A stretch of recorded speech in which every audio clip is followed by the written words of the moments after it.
In this problem, we are asked to find the antiderivative of the function, -1 times cosecant square of x times cosine of cotangent of x. As a matter of fact, we have to integrate the function, -1 times cosecant square of x times cosine of cotangent of x. We know that, the function we have to integrate is a product of multiple functions. Actually, it is vital to check if among these functions we have a function and its derivative. If this is the case, we can use the substitution method. Indeed, the derivative of cotangent of x is -1 times cosecant square of x.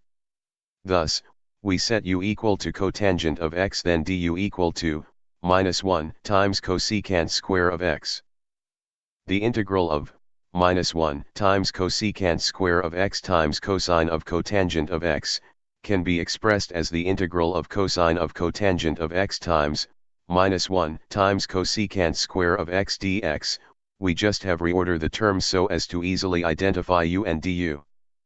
Then, using the fact that u is cotangent of x and du is -1 times cosecant square of x dx, we can express this integral as the integral of cosine of u, du.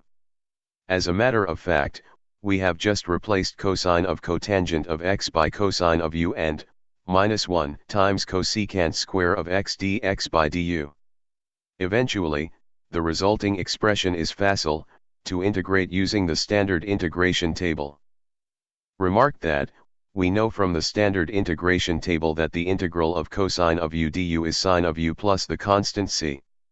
In sum, when we replace u by cotangent of x in the previous equation, we obtain the value of the final expression of the antiderivative, which is sine of cotangent of x plus the constant c. Thank you for viewing this video. Please subscribe to our channel.